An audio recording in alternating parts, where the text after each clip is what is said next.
Hello everyone, welcome back to JT Wealth. My name is Julie and today I'm doing a bit more of an educational video on what compound interest is and the importance of investing early. So here we go.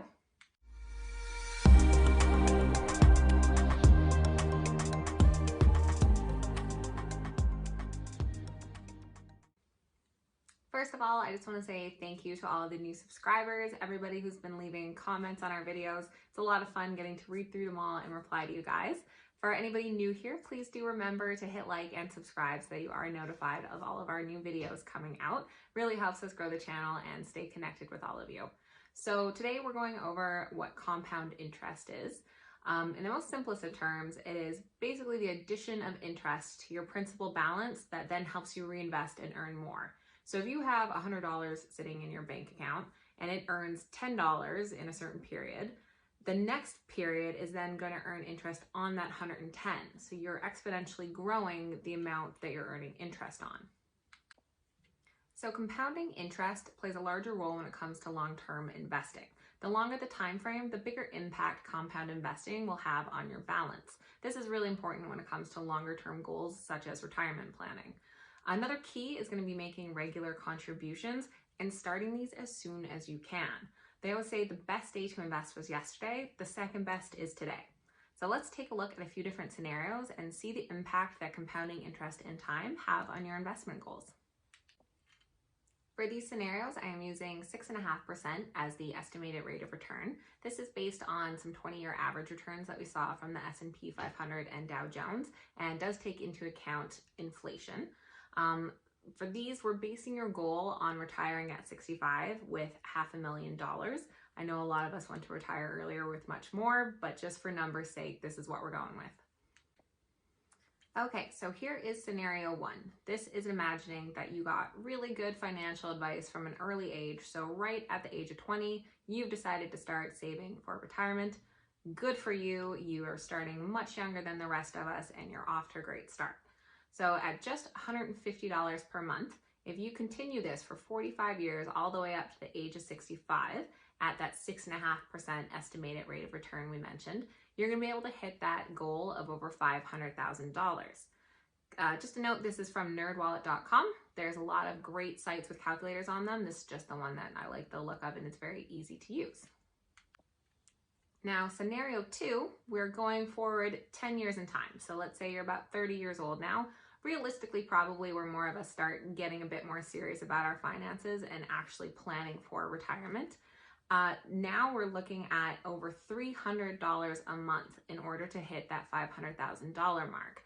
This is over doubling the investment required when we're only shortening our investment time period by 10 years.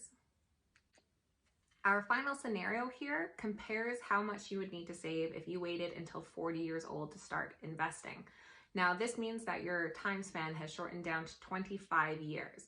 In order to still hit that $500,000 mark, you're now needing to invest over $660 per month to be on track.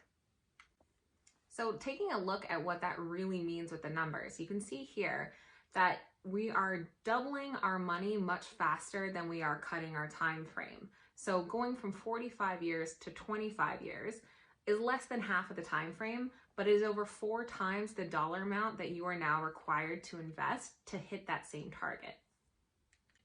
Here is one more scenario just to show you the impact that compound interest can have without the continuing contributions.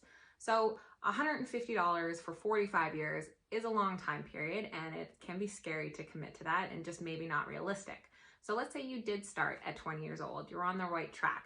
12 years later though, you're now in your early 30s, you have a mortgage, some car payments, maybe 2 or 3 kids, and that $150 is no longer a reasonable commitment in your budget. So after that 12 years from your original $150 investment, you've saved up a little nest egg here. That is just over $34,000, well, almost $35,000, let's say. So let's say you stop that contribution and you just let that $35,000 stay in that account and let it grow. That $35,000 is now going to sit there for 33 years until you're 65. At that same 6.5%, that is going to grow to nearly $300,000. That is without ever starting that $150 contribution again. So you can see that the compound interest has such a massive effect. In our little graph here, that blue is your principal, and all of that green is money that just is interest making money on interest. Just as another extra piece of information, I'm throwing out this $500,000 just as a nice lump sum for that retirement, but you might be wondering, what does that actually get me in retirement? So here is a slide that just shows us what you'd actually be able to withdraw to make that money last. So at age 65, estimating 30 years of withdrawals if you're living a long, healthy life to the age of 95, still earning a bit of return, but I did drop it down to 5%, as when you're older, you're probably gonna be a little bit more conservative on your investments. At this rate, you're able to withdraw $30,000 per year once you retire. And at the end of that 30 years, you actually still have $96,000 and change, just in case you live to 100. Okay, so that is basically the gist of compound interest and how it works. Now, there are three key ways I would say to take advantage of this. The first is to be regularly investing through monthly contributions to help grow that account. Lots of institutions can help set up regular payments where they're just taking it from you at a set schedule. The second is going to be being in stocks that are going to appreciate in value over time and help grow. And the third is being in dividend paying stocks that are going to help you capitalize on the compounding interest when you're reinvesting those dividends either monthly, quarterly, or annually, effectively growing your principal through that as well. That is it, guys. That is compound interest and regular dividend investing in a nutshell. Please remember to like and subscribe. We're getting so close to that 100 subscriber mark, and I just am so excited to see it get to those triple digits. Please stay tuned for our next video coming up. We're going to do top 6 stocks that you should have in your dividend account, and these are all new stocks, ones that we haven't touched on before, so some exciting new stuff. Cheers and have a great night. Thanks.